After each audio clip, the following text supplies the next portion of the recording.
대현쌤의 사주TV를 시청해주시는 여러분 안녕하세요. 쉽고 정확한 분석을 하는 사주상담가 대현쌤 인사드립니다. 오늘 여러분들과 함께 분석할 유명인 사주는 그동안 연예인 인꼬 부부로 대중들에게 사랑을 많이 받아온 배우 구혜선, 안재현 부부가 결혼 3년 만에 파경위기를 맞은 가운데 며칠 전이죠. 실시간 검색에 올라 많은 대중들과 팬들을 당혹하게 했는데요. 구혜선이 자신의 SNS를 통해 남편 안재현이 권태기로 변심하여 자신과 이혼을 원하고 나는 가정을 지키려 한다라는 축축성 기사를 냈던 바 있죠. 마찬가지로 몇 년 전 케이블에서 방영했던 신혼일기 때부터 두 사람의 결혼 생활을 응원하던 팬들을 굉장히 안타깝게 했는데요. 구혜선과 안재현, 그들의 사주와 궁합을 통해 방송 브라운관에서 감춰졌던 진실의 내막을 잠깐 들여다보도록 하겠습니다. 시청하시기 전에 구독과 좋아요도 한 번씩 부탁드립니다. 그럼 먼저 간단히 구혜선, 그녀의 프로필을 확인하시고요. 이름 구혜선, 은혜해에 착할 선자를 사용했고요. 본관 능성구씨, 생년월일 1984년 11월 9일, 한겨울이 시작되는 해월에 자기 것, 즉 실속을 잘 챙기는 쥐띠생으로 태어났네요. 쥐띠의 특징인 이 자수는 비밀을 가지고 있는 도화라 하여 이성의 유혹에 약하고 문학, 교육, 예술 분야에 직업적으로 많이 종사한다고 하죠. 가족관계, 부모님, 언니, 그리고 서쪽 방향인 인천, 부평에서 학창시절을 보낸 것 같습니다. 오행으로 금기운이 굉장히 많은 지역이죠. 그럼 바로 그녀의 사주 원국을 살펴보도록 하겠습니다. 갑자년, 을해월, 정미일, 갑진시로 여기서 태어난 시간은 정확하진 않고요. 11월인 초겨울 이 해월에 아무도 없는 망망대의 겨울바다에 홀로 어둠을 비추는 이 정화라는 촛불, 등대의 물상으로 주위를 밝히고 덕을 베풀며 살아가라는 명을 가지고 태어난 사주입니다. 음력으로는 10월 17일이 되겠네요. 먼저 이 사주가 타고난 음양오행의 5가지 기운을 살펴보면 나를 상징하는 정화라는 외로워 보이는 불기운이 하나, 나의 가슴속 생각을 표현하고 나타낼 수 있는 토기운이 둘, 재물과 부친, 아버지를 나타내는 금기운은 뚜렷하게 보이진 않고요. 남자를 상징하는 수기운이 년, 월에 2개, 마지막으로 자신만의 남다른 철학, 가치관을 상징하며 좋은 말로 자기의 뚜렷한 고집, 주변 가까운 사람들은 참 특이하다, 4차원 같다라고도 이야기하겠죠. 주변에서 아무리 뭐라고 해도 쭉쭉쭉 뻗어 올라가는 목기운이 하나, 둘, 셋으로 한마디로 이야기하면 자기가 딱 정하고 못을 받고 결정한 생각 이상은 쉽게 안 바꾼다는 이야기입니다. 그냥 쉽게 이야기하자면 자신의 철학, 그런 정치적 이념 같은 아주 고집이 센 사주라 하겠습니다. 특히나 사주팔자 구성 내에 녹색과 검정색이 많이 보이시죠? 이처럼 관인이 발달한 사주는 책임감, 보수성인 부분에서는 집안에서의 행동보다 바깥에서 타인에게 보여지는 부분에 더욱 신경을 쓰며 사회생활을 한답니다. 더욱이 자신의 부부생활의 내막은 철저히 아주 이쁘게 포장되어 있다는 걸 확인할 수 있죠.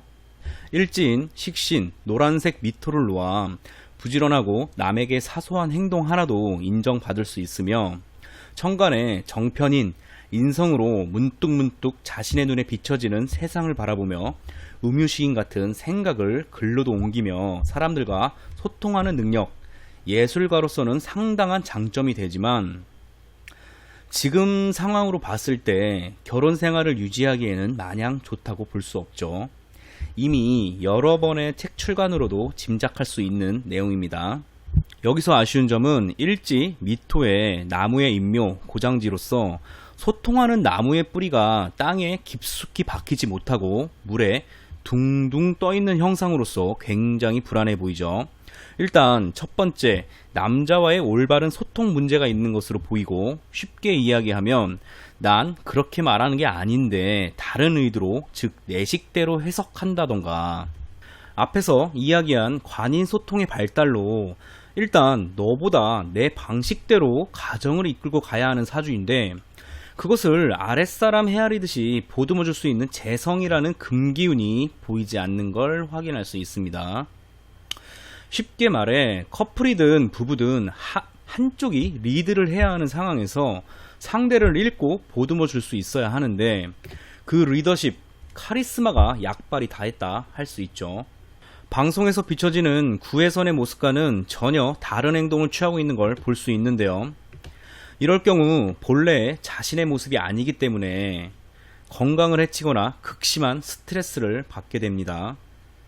이 사주에 흘러가는 패턴으로 보았을 때 내년 경자년에도 마찬가지로 천간의 갑경충, 을경합을 포함하여 이 배우자 자리에 잠이 원진으로 누가 봐도 좋다고 볼 수 없고, 남자 때문에 스트레스를 받지만 만약 이혼을 하더라도 또다시 비슷한 남자를 만날 가능성이 높기에 이 점을 참고하면서 살펴보는 것도 이 사람 구혜선에게는 굉장히 도움이 되겠죠.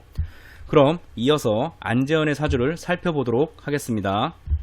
이름 안재현, 재상재의 어질현으로 세상에 나와 어질고 현명하게 살으라는 뜻으로 지어진 이름인데, 매 순간순간 현명한 판단을 해야겠죠. 생년월일 1987년 7월 1일 정묘년 토끼띠로 태어났네요. 갑자년생인 구혜선과는 3살 차이로 귀여운 토끼띠 연하남이었네요. 서울 은평구에서 태어나 이렇게 학창시절을 보냈고요.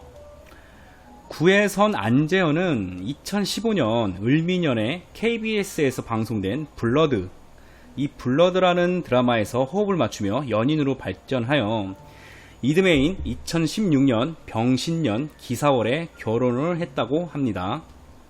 토끼띠와 쥐띠 또한 삼합의 왕지 도화의 글자로 자기 개성이 강하고 상대방에게 매력을 줄 수 있는 띠이기도 합니다.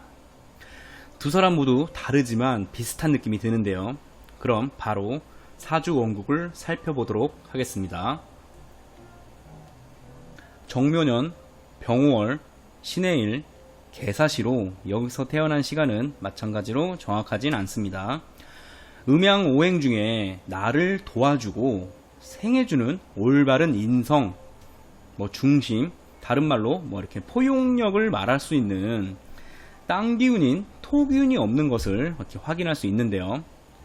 사주의 형상으로 보았을 때 이 5월에 신금은 경쟁력이 강한 일주로 새로운 것에 대한 변화를 즐기는 성향과 함께 감정기복, 오르락 내리락 하는 감정기복을 가지고 있는데요. 월주 병오월에 여기 빨간색 뜨거운 글자 보이시죠? 뜨거운 불기둥인 이 정평관의 화기운 바로 옆에 그대로 노출된 상황인지라 이미 재련돼서 쓰여야 할 금기가 다시 녹여져 다른 형태로 변형되려고 하니 기본적인 짜증과 함께 만성 스트레스가 있을 것으로 보여지고요. 구혜성과 마찬가지로 관성의 기운, 이 관성의 기운이 강렬하여 모델 출신인 곱상한 외모에 감춰진 강한 성격, 예민하고 히스테리적인 성향이 사주에 그대로 묻어나 있는 것을 확인할 수 있습니다. 또한 이 일간 신금이 월간에 떠있는 이 병화와 합을 이루니 남자로서, 남편으로서 느끼고 싶은 책임감, 겉모습을 중시할 수밖에 없고요. 올해 작년 2018년도 무술년부터 마찬가지로 이 배우자 자리인 이 해수가 술의 천라지망으로 묶여 이러지도 저러지도 못하고 있는 자신을 답답해 했을 것이며, 결국 그의 나이 28세에 맞이한 이 계묘대운, 여기 네모칸 보이시죠? 그 계묘대운의 기해년 2019년 신미월 저번 달 양력 7월을 말합니다. 그 7월 한 달이 이 사건이 발생하게 된 전말이 될 수 있는 아주 중요한 열쇠입니다. 여기서 봐야 할 운의 흐름은 방금 말한 그 해묘미 삼합이 완성된 7월의 애정합이 안재현에게는 돈과 여자를 의미하기에 재성의 기운이 강하게 들어오는 기간이죠. 그동안 관성의 남편으로서 그 공인으로서 눌렸던 자신의 기운이 뭔지 모를 자신감으로 강하게 드러낼 수 있는 겁니다. 거기에 안재현의 사주 8글자에 나타나 있지 않은 무인성의 신약한 사주이기에 이런 상황에서 생각이 많고 복잡한 구혜선이 이 무인성의 단순한 안재현에게 장문의 카톡, 깊숙한 대화로 들어가게 되면 자리를 빨리 뜨고 싶어 하니 단순 명료한 이야기로 자신의 뜻을 전하는 방법이 이 상황에서는 현명해 보입니다. 안재현의 사주로 봤을 때 토기운이나 땅기운이 많은 사람의 조언을 들으려 할 것이고, 꿈꾸는 이상보다 현실적, 경제적인 능력이 있는 여자와 인연이 돼야 이 사람도 인생이 순탄할 것으로 보여집니다.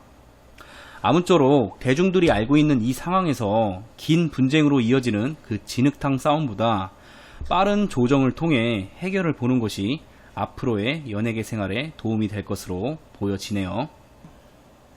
어떤 선택을 하든지 오늘의 위기가 두 사람의 더 큰 성장을 할 수 있는 디딤돌이 되기를 바랍니다.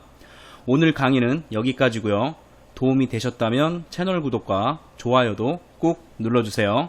그럼 다음 영상에서 뵙겠습니다.